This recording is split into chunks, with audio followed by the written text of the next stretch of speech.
2026-এ জ্যৈষ্ঠ মাসের প্রথম মঙ্গলবার হল সবথেকে বড় মঙ্গলবার, যেটি 19শে মে 2026-এ সংগঠিত হবে।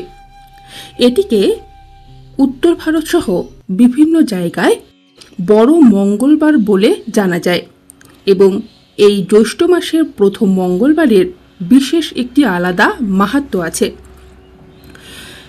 এই জ্যৈষ্ঠ মাসের প্রথম মঙ্গলবার হনুমানজির আরাধনা করা হয়।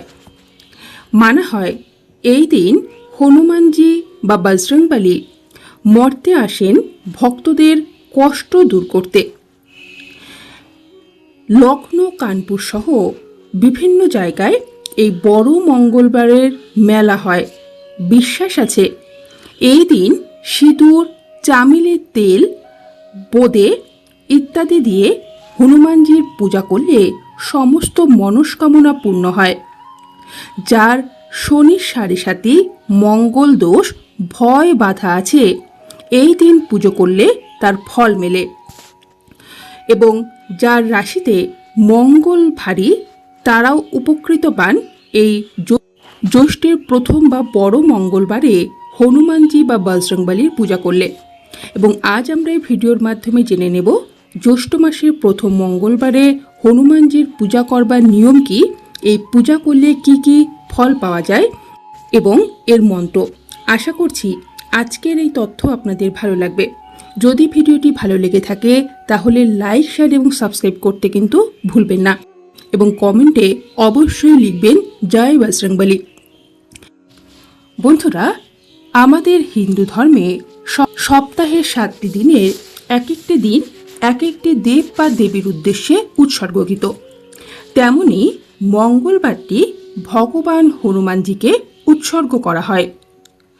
মঙ্গলবারকে হনুমানজির প্রিয় দিন হিসেবে বিবেচনা করা হয়, কারণ এটি মঙ্গল গ্রহের সাথে যুক্ত এবং হনুমানজি মঙ্গলের প্রধান দেবতা।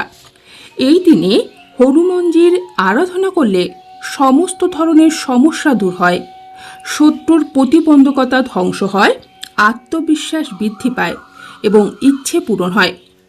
এমনও বিশ্বাস রয়েছে জ্যৈষ্ঠর প্রথম মঙ্গলবার হনুমানজির পূজা করলে জীবনে সাহস, শক্তি এবং সাফল্য আসে। আসুন এবার জেনে নেওয়া যাক পূজার সঠিক সময়, নিয়ম এবং সহজ পূজার পদ্ধতি। মঙ্গলবার হনুমানের পূজা মঙ্গলের ত্রুটিগুলি দূর করে।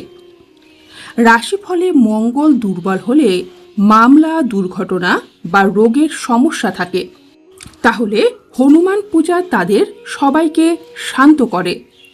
হনুমানজি ভগবান রামের একজন পরম ভক্ত, তাই তার আরাধনা করলে রামেরও কৃপা হয়।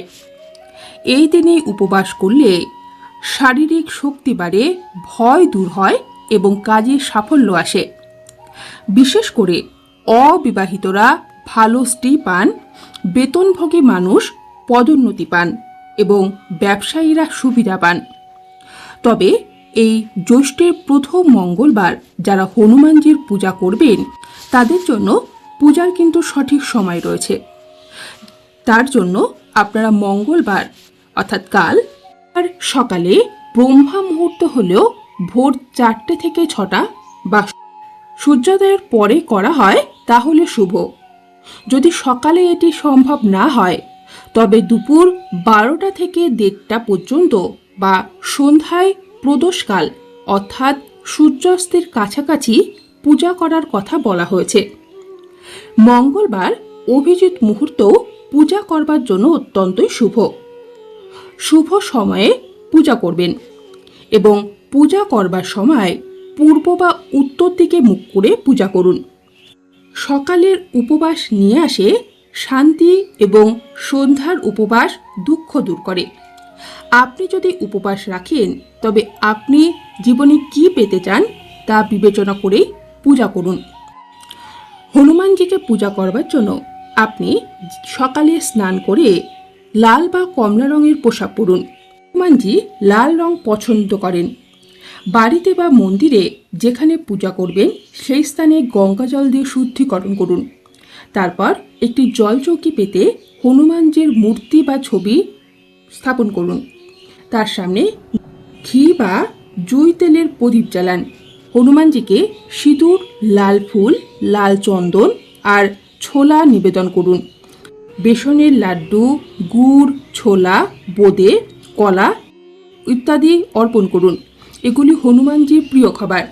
এরপর হনুমান চল্লিশা, বজরং বাণ বা হনুমান অষ্টক পাঠ করুন। এবং পূজার সময় লাল বা কমলা রঙেরই পোশাক পরবেন।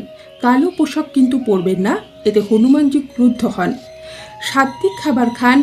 আমিষ, অ্যালকোহল, পেঁয়াজ রসুন এই দিন খাবেন না। ব্রহ্মচর্যার পালন করুন। রাগ করবেন না, মিথ্যে বলবেন না, অপবাদ দেবেন না। পূজায় লবণমুক্ত খাবার বা ফল খান এবং পূজার পর অভাবগ্রস্তদের মধ্যে প্রসাদ বিতরণ করুন। এসব নিয়মের মাধ্যমে পূজার ফল বহুগুণ বেড়ে যায়।